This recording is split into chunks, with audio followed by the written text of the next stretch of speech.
Well, hello, Salford. Can I get a woo-hoo? No. Thank you very much. Good effort. Cheers, mate.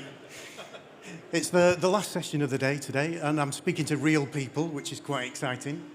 I believe there are some unreal people out there on that interweb thing, but you never really know for sure, do you? But there might be someone out there. But it's good to see you guys here, and thank you for coming.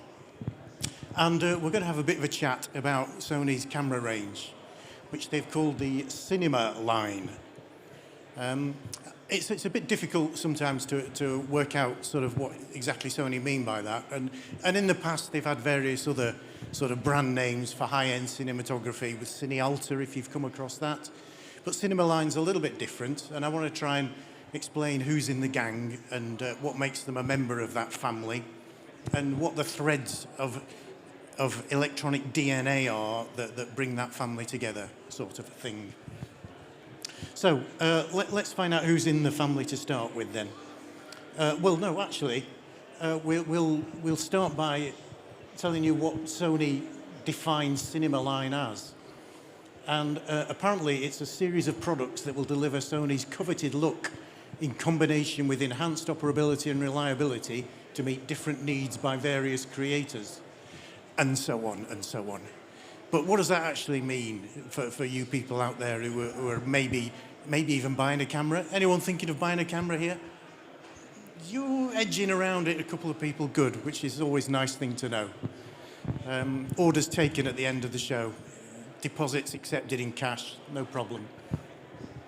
So, look, operability, reliability are the threads that Sony would like to have you believe link these cameras together. So who's in the gang then? Well, it's the Venice, FX9 and FX6, and now they've just added the FX3 camera to the family. So it's quite a big range here. We're talking Venice at one end of the range, and I'll introduce Venice to you a little bit later. Right the way through to the little dinky FX3. So what link could there possibly be between such a wide diversity of cameras? Well, I'll explain it to you all, and it'll all make perfect sense, I can assure you. It'll all come together, and you'll have a magical moment of realization where you see, I see what Sony meant by that. Possibly. Let's see how we go. So, let's have a look at Venice to start with, which is a hugely successful camera in Sony's cinema line.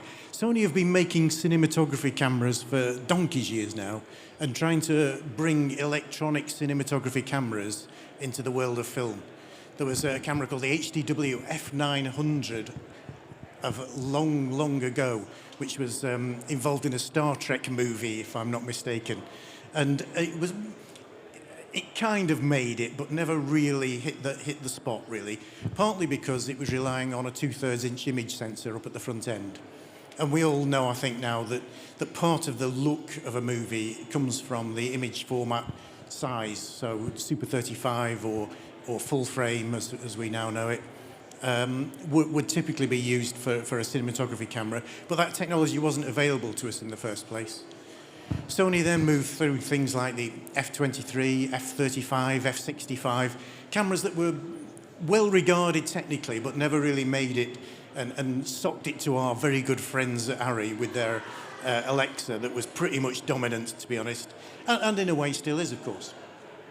But Venice has kind of taken its place up there at the top end now, and it's pretty much essential kit if you're making a big movie, a big budget costume drama. Anybody here today making a big budget costume drama? Damn, that's put the lid on the Venice sales for this afternoon, but never mind. But it doesn't matter anyway, because you can't have one, because they're all sold out and they're all in huge demand at the moment, and you can't get them for love nor money at the moment, Venice cameras. They're all out there doing stuff. And Bridgerton is one of the big shiny shows that it's been used on. It looked fabulous.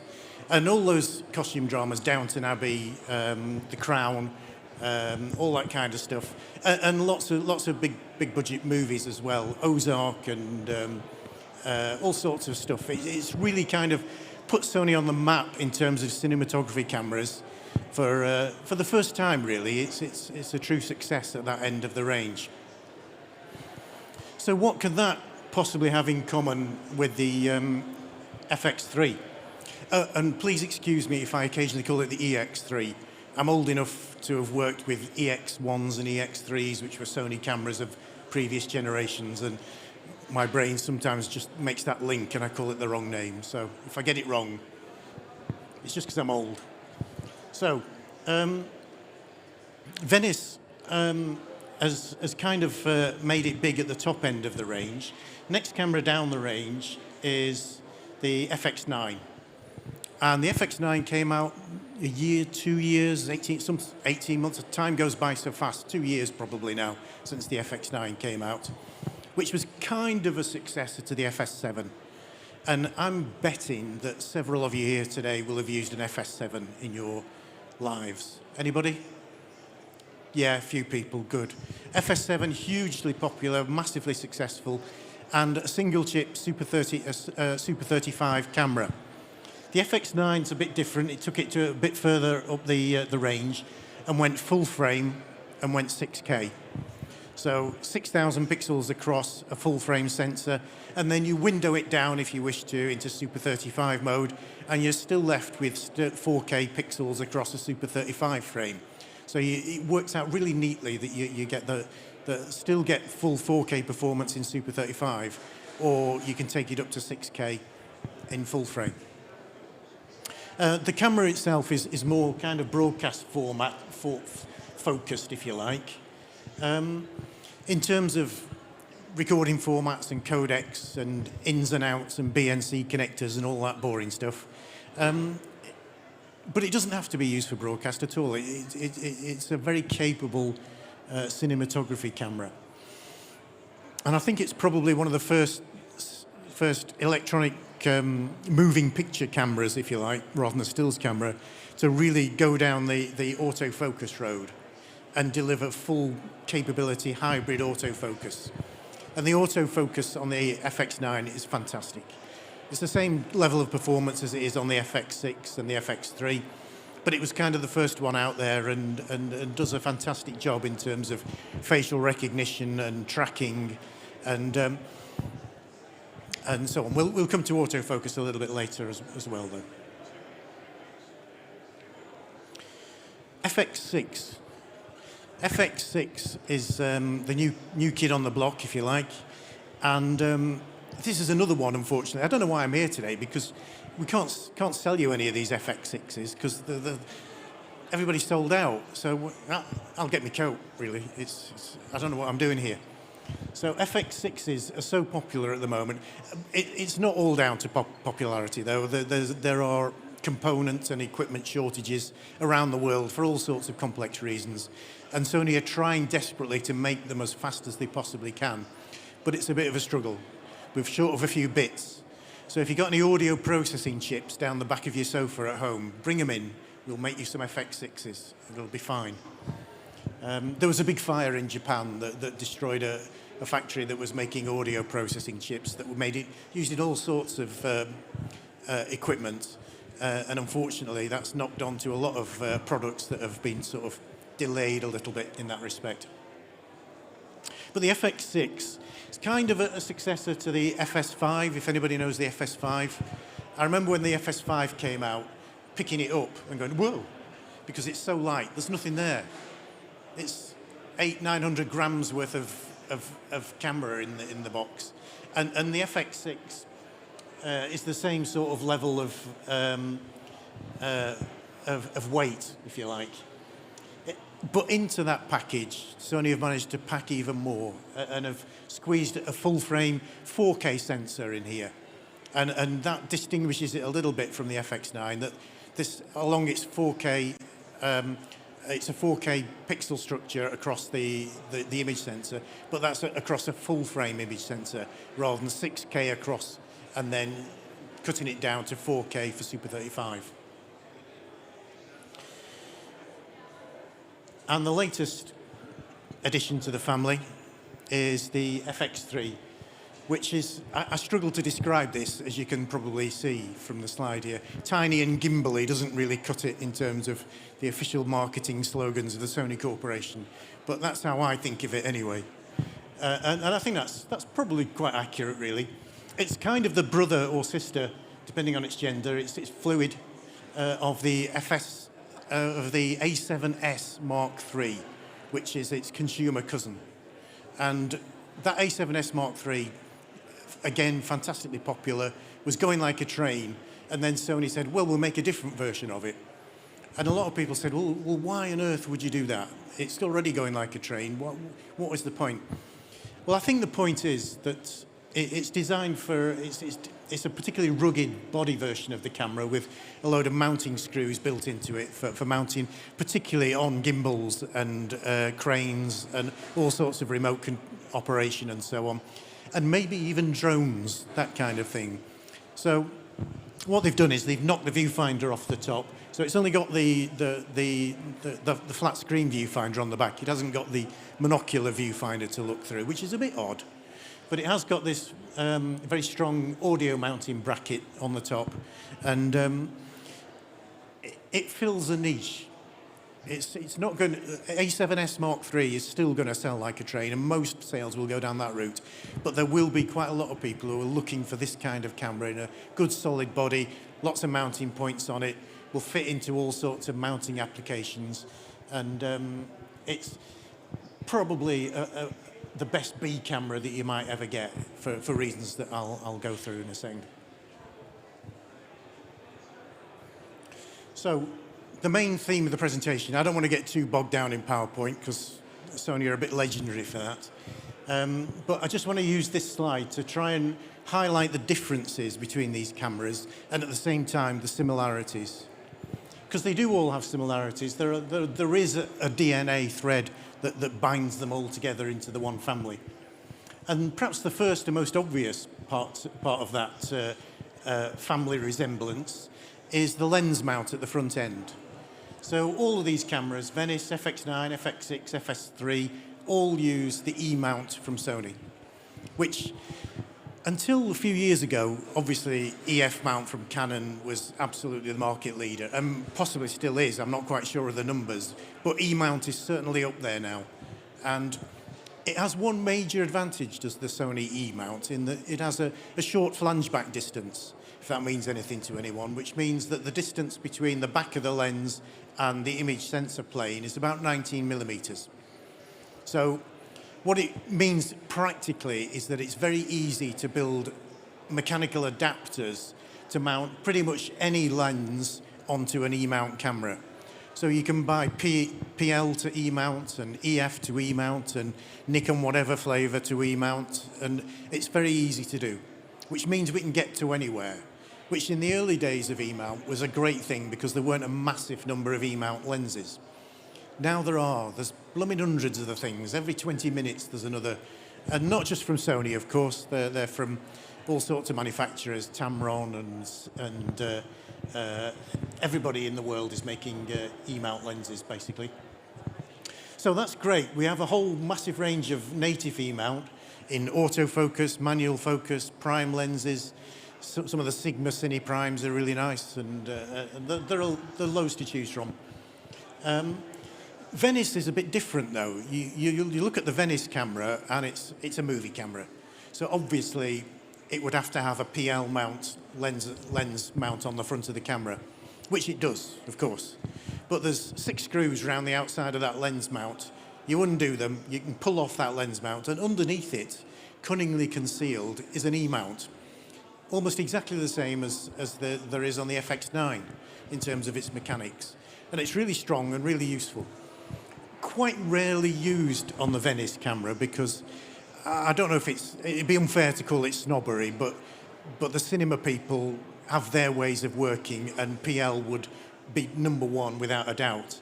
But there is a place where you can put a little E-mount pancake lens on the front of a Venice if you want to squeeze it into the front of a car with its remote head block operation mode or something like that. And it's a very powerful system because it gives you a whole extra range of tools to use. To be honest, most of the cinema guys wouldn't be using the E-mount, but it is there if you need it. And it means that all the lenses that you buy for these cameras can be interchanged completely. No question, very straightforward. There is one small thing to take into account though. Some of the E-mount lenses cover the full frame size. Some of them cover the APS-C or Super 35mm size. So you just have to be a bit careful that you don't spend all your hard-earned cash on an APS-C mount, an APS-C coverage lens, put it on your FX6, put it into full frame mode, and then find it vignettes all around the outside because the coverage of the image size isn't big enough. But apart from that, that's pretty much the only tricky point to look for with the E-mount. Next thing that links them all together is the sensor. And here we have to give credit to Sony's image sensing division. They've really gone for it for the last couple of years. They're really on a roll. They are making image sensors that are really knocking the ball out of the park, right, left and centre. Rather annoyingly, they sell these image sensors to all sorts of other companies. So people who are working for Sony then have to find themselves selling cameras against other manufacturers' cameras that have Sony image sensors in. So you can't really say the image is rubbish because it isn't. So it's a bit tricky sometimes. But the image sensor division came up first with the sensor for the Venice camera, which is a 6K full frame sensor with global shutter. So no flash banding, no wobbly verticals, no propellers on aeroplanes that go all banana shaped when you mount your camera on the plane or whatever. None of that stuff, all global shutter. Now, none of the other cameras have a global shutter sensor in them, but they all use a technology that is a common thread again throughout the range called a backloaded image sensor, where normally for strange technical reasons, all the pipe work that gets your data out of your sensor is on the front of the sensor and blocks some of the lights and is a bit of a nuisance. Sony have managed to change the manufacturing process such that they can move all the pipes around the back and stick an extra layer of memory on as well, which then allows you to read out the data off the sensor extremely quickly. So although these sensors aren't global shutter sensors, they do read out the data very, very quickly indeed. So you get very little rolling shutter, very little wobble. Or if you pay the money for the Venice, you don't get any at all. Your choice. So, all of them as well, again, a common thread throughout the whole thing is that they're all full-frame sensors in terms of the actual image size. 36 millimeters across by 24 millimeters down, which is a big chunk of semiconductor real estate. I mean, it's nothing new particularly. I mean, I think the Canon 5D Mark II was the first to go down that road and did a good and interesting job in that respect. So, full frame, and also Super 35 as well. So all of them can be cropped to a Super 35 variant. And that makes it a bit difficult to work out exactly what frame rates you can get out of the cameras, because in generally, the bigger the area that you're having to read out, the slower you have to read it out in terms of frames per second, because it takes longer to read out a massive area of semiconductor than it does to read out a Super 35 area. So for instance, you'll find that in full frame mode, the Venice will go to 30 frames a second, but in Super 35 mode, it'll go up to 110 frames a second, depending on, well actually now, in fact, it'll go up to 60 frames a second in the latest software. Things like the FX9, when you go to 60p, although it is still reading it out at 6K, it crops it a little bit, so technically it's about 5 and a bit K. So they have to crop it a little bit, not very much, in order to read out the full 60p or 50 frames a second at full frame. Although, of course, most people using full frame will be working at 25p or 24 or 23.9a. So we've got full frame, Super 35, latitude. Everybody talks about how many stops their camera has got now. And they're all coming from the same semiconductor factory. And they're all about 15 and a bit. Depends who you ask, who's measuring. It's a very subjective thing, is measuring latitude or dynamic range of image sensors. So you can argue it to and fro, but they're all big dynamic range sensors, which is very important. A new feature of some, nearly all of them, is dual base ISO as well, where traditionally cameras have always allowed you to turn up the gain electronically on the camera, which at the same time as multiplying up the signal, also multiplies up the noise at the bottom of the picture. So you'll be able to, on a camera, put 18 dBs of gain in, as it would be in old money. And you see the picture get brighter, so we won't need lights for this shot. But at the same time, you'd see the noise come up, and it'll go shh. That's supposed to be the noise from the sensor, but I don't know whether you can do a sort of audible version of it. But you get what I mean anyway. So dual base ISO, however, kind of changes the rules. There was no gain without pain in the olden days, but for some reason now we can do gain, and you don't see any noise. You change the image sensor base ISO from, for instance, in the FX9, you change it from ISO 800 to ISO 4000.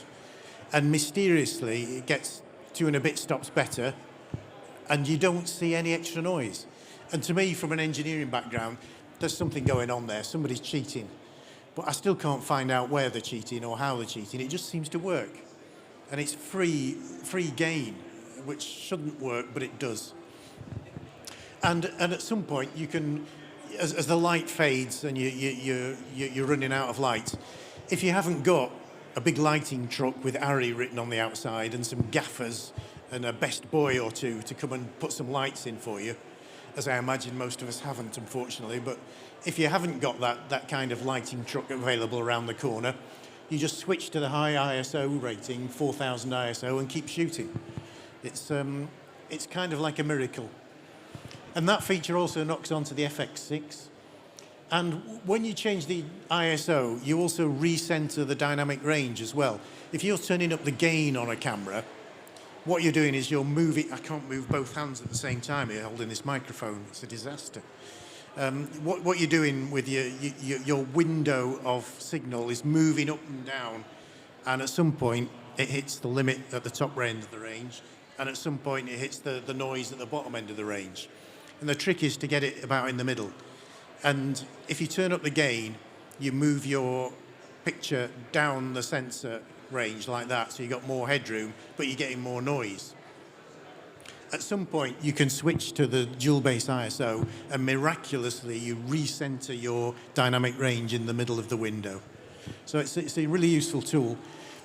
FX3 doesn't have that, though. It just has a massive range of extra gain. And I think if you go up to ISO 409,600, what the hell does that mean? To me, in old money, it's about 30 dBs of gain, about 5 stops of gain coming in mysteriously here.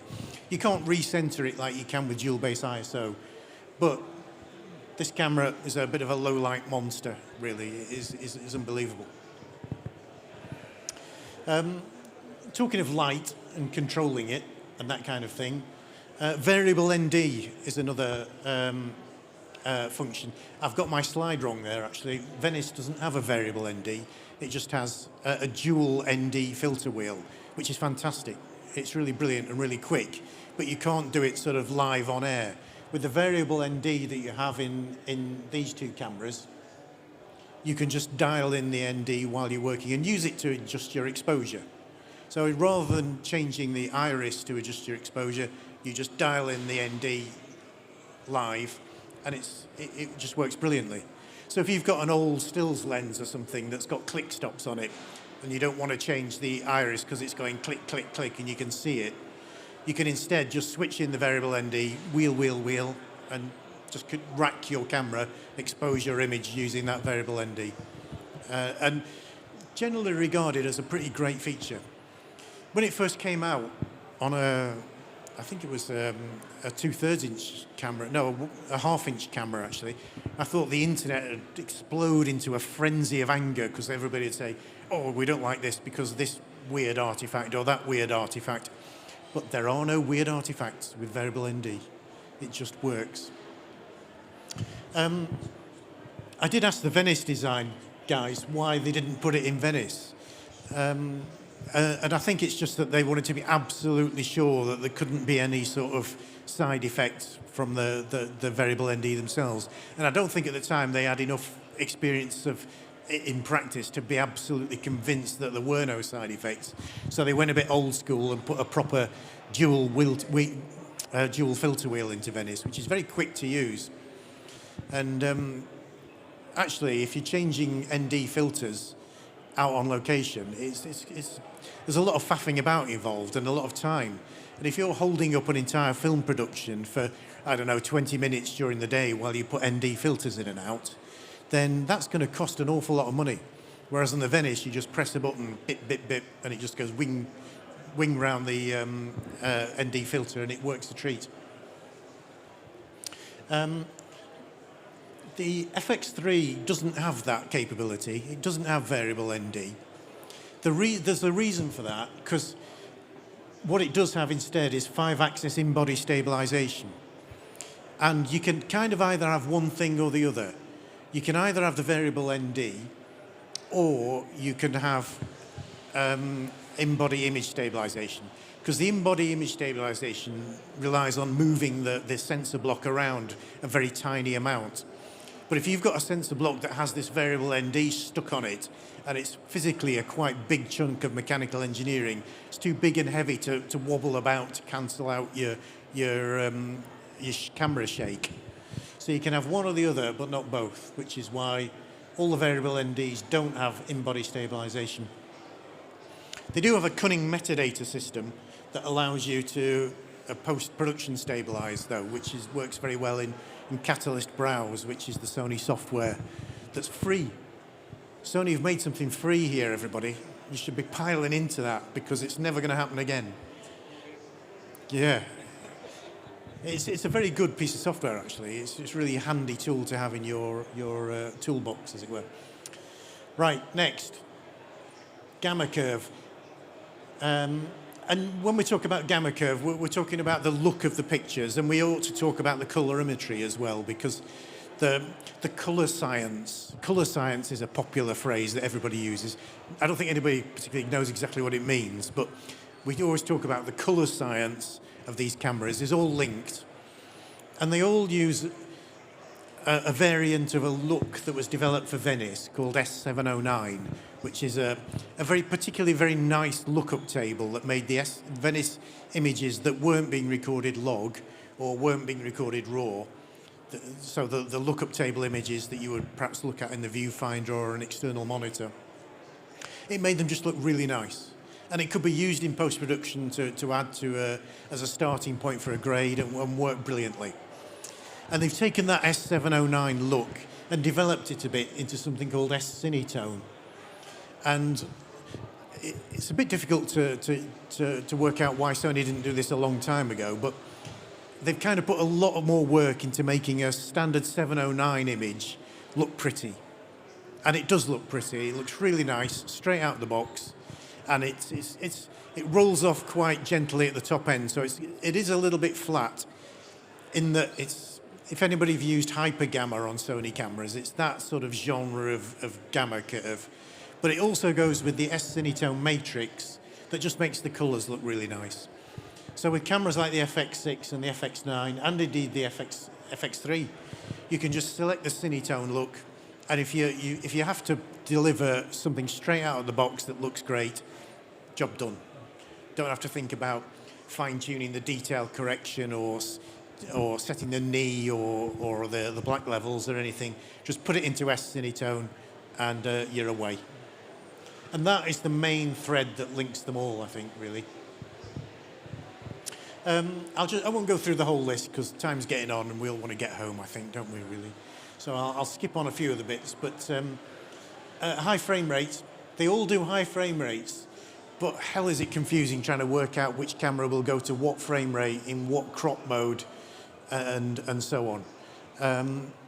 So in terms of your high frame rates, I can't tell you exactly what they go to because they all go to a different number depending on whether you've got a license key installed on your Venice camera or actually the FX3 is pretty good actually, and it's capable of doing 4K at 120 frames a second or full HD at 240 frames. It's a bit of a show off is that little camera. And it's exactly the same as the FX6 in that respect. But that's because they're kind of slightly newer cameras than the FX9. But codecs, I just want to mention the FX9 does good old-fashioned codecs like MPEG-2. I don't know if anybody still uses that, but a lot of broadcasters still use it, a lot. And it also does interlace mode as well. The FX6 and the 3 don't do interlace. And interlace is still a big part of the broadcast industry and will be for a long time. So FX9 tends to be quite well regarded by broadcast operators for that reason. And also because it's got controls like Genlock and timecode built into it. And also you can put an adapter on the back of it and access a lot of wireless remote features for uploading proxy images to the cloud and all that kind of fancy news gathering kind of stuff, which is takes a bit of setting up, but is very powerful kind of tools for broadcasters to use. RAW outputs, they've all got RAW outputs. Venice has a RAW adapter that goes onto the back, the AXS-R7, clunk, put it on the back, press the button and go, and it's dead easy. And normally you would use something called XOCN, Extended Original Camera Negative, my friends. Who wouldn't want to use that? It sounds good anyway. And it sounds good and it looks good. It's a fantastic RAW encoding system and works really well for Venice. FX9, you have to put the camera adapter on the back if you want the RAW output, and then you need an external RAW recorder, which is a bit of a nuisance. So it's not as friendly a system as, for instance, the FX6 and FX3 if you want to do RAW recording, because both the little guys have a BNC on the back that you can plug straight into an Atomos Ninja 5 with the fancy add-on bits, and you can record 16-bit linear RAW out of the camera, but it then puts a gamma curve on that during the recording process and squeezes it down to 10-bit, which sounds like a bad thing, but just works really well and is a good system. Final thing I probably want to mention, I think, really, is not quite the final thing, but the fast hybrid autofocus. Venice loses out here because, of course, you have a focus puller now who does that for you. You all have focus pullers when you go out on a shoot, don't you, right, everybody? Yeah, of course. But, autofocus is viewed as a bit sort of prosumer almost by the film guys, but I think that's changing quite dramatically, and people are accepting that the autofocus is just another tool in the toolkit, and FX9 in particular has shown the way with that, and it just works like a dream. And the face recognition and eye recognition on these cameras is very powerful indeed. Just a quick word about the audio. You've got 4 channels of audio recording with the FX9 and the FX6, although you've only got 2 XLRs to get it into the system. The thing that links them all together is the smart shoe on these cameras. So all these cameras have the ability to use a smart shoe called the MI shoe on the Sony cameras, which allows you to plug 2 radio mics into channels 3 and 4, or channels 1 and 2, however you want to allocate them. And it's a very powerful and flexible system. And you can take that audio adapter, that audio adapter with its wireless mic receiver, dual channel if you want, and put it on an A7S Mark III or an FX3 or an FX6 or an FX9. Those bits of kit transfer right across the range and are extremely good. One extra thing the FX9 has is 4-channel audio level controls, and just having a knob per control channel just makes life easier. SDI outputs, timecode, genlock. Oh, just a word about the media on the cameras. S/S or AXS cards for the Venice system, depending on whether you're recording normal log mode or RAW mode. XQD cards, I think we're all familiar with XQDs from the FS7 and its cousins. Some new types of recording media have appeared on the FX3 and the FX6. Either SD cards or the new and shiny Compact Flash Express Type A. Basically, simple rule, unless you're doing extremely high data rate stuff like 120 frames at 4K, then SD will be absolutely fine. You have to pay a bit extra for the high data rate cards, maybe V60 or V90 variants, but you're quite fine with SD cards until you need to do the absolute extremes at 120 in 4K. So that's your guided tour of these fabulous cameras. You can all claim your free FX6 when you go downstairs now for enduring the presentation. It'll be gift wrapped for you and dropped off. You can collect on the way out. Any questions, anybody?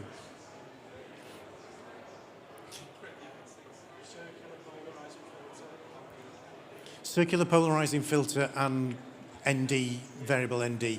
Depending on the exact type of circular polarizing filters, you can occasionally get some that cause a bit of a shimmer and a shake, and it all goes a bit wobbly. But test is basically the answer, basically, to that.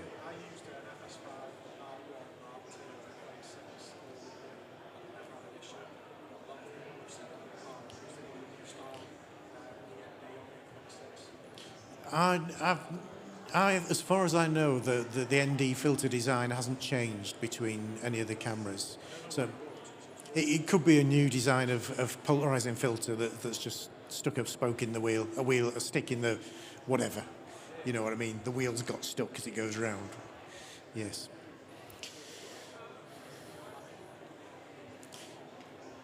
Okay. Well, thank you for coming, everybody. Have a fantastic rest of the day. Thank you and good night.